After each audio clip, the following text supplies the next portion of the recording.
Hey there guys, today we'll be looking at the latest batch of Voodoo's Blossoming Down Under. So this is their listed as Southern Hemisphere style IPA, but it's basically New England style IPA brewed with Southern Hemisphere hops and grape juice. So I think I reviewed batch 2, which was Vic Secret, Galaxy, and Sauvignon Blanc.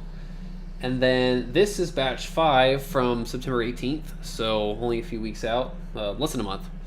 And it's Vic Secret, Galaxy, Nelson, Sauvignon Blanc, and then Chardonnay juice. So they've added the Nelson hops to it, and then Chardonnay juice. So should be even more grape-like. But it's courtesy of Tommy Goose, so appreciate it, sir. And let's check it out. I think actually I see it saying 20. Oh, I don't know. It has a date on here, but Untapped says 9/18/2017. So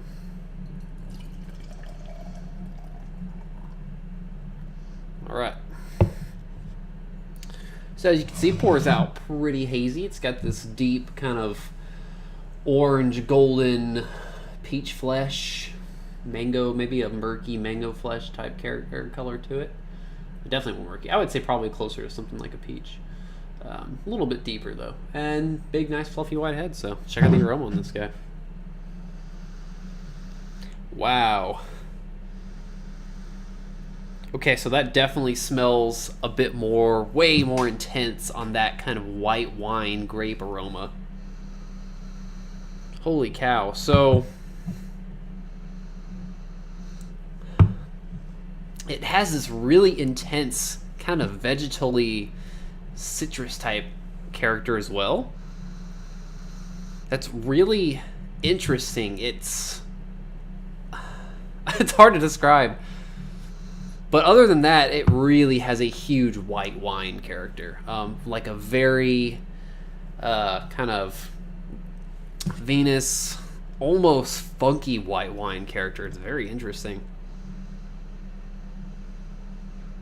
Wow, just that white, I mean, really, it reminds me just a lot of white wine. If you had a bottle of Chardonnay, it's very, very similar. It's a bit juicier than something like, I guess I would say, wine. Definitely not boozy. It has a bit more of that kind of tropical fruit character and citrus in there as well, but really kind of funky, intense white wine grapes.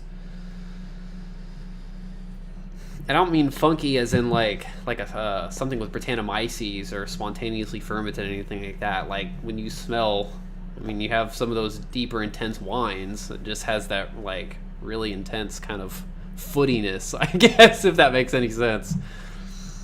But let's check it out. Cheers.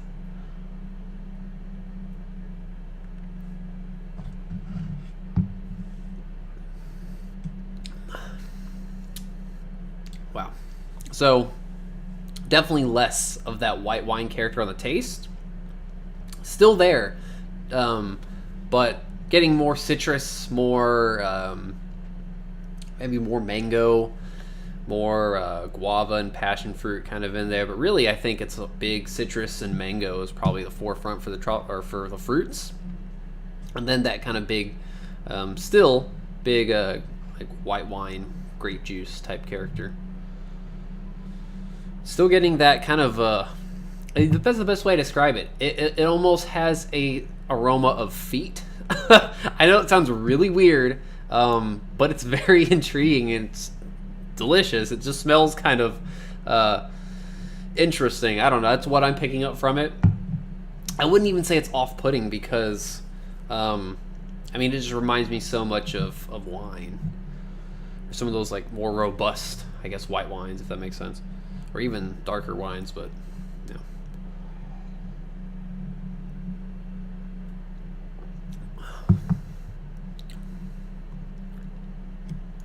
But really green and grassy too. It's got just the hint of that like grassy, almost astringent character. Not like fresh baba. It kind of reminds me more of Operation Juice Drop. It has a very kind of light astringency to it. Not too overwhelming, but still enough for me that I really like that kind of intense grassiness. This guy's pretty awesome. I'm very impressed with it. Way more. I would say it's just as good as the batch 2 that I had, but I like it a little more. It's way more unique. Excuse me, and really easy and juicy to drink. Carbonation's spot on for it. Mouth feels nice and full. Well, I'd say maybe a medium. Carbonation's very Trillium-like. Not Treehouse soft, but a bit of that kind of spritziness to it. Okay, so 6.8%. Lingering bitterness is definitely pretty mild. There is some there to balance out the sweetness of the beer that comes from the juice, the grape juice. But definitely not overwhelming, not aggressive at all. So awesome stuff. I'm really impressed with this. I feel like I could drink a lot of this. And I love how unique it is. It's definitely a bit of a spin. How intense that kind of grape juice character is. If you've had things like Trillium's dialed in, it has similarities to that, and I think I mentioned that on the batch 2 that I did a review of. But this is even more towards wine. I would say Trillium's is a bit more just kind of like grape juice. Like if you think of Welch's grape juice, maybe mixed with, their typical style of really intense tropical citrusy juiciness. That was more dialed in my opinion, and this is definitely closer to like a white wine, like a nice white wine, Chardonnay or something. Definitely on the aroma, a little bit. Still get more of that on the taste as well. Not as much as I said in the aroma, but definitely closer to white wine, which I think is fantastic because it's very unique, and I dig white wine. So, but anyway, awesome stuff. I'm gonna go actually a pretty easy 4.75 on this guy. This is kind of really impressing me, and yeah, I hope they keep it up. Keep doing it with this guy. So thank you again, Tommy, and that's pretty much it for Blossoming Down Under Batch 5. So as always, cheers, and I'll catch you guys later.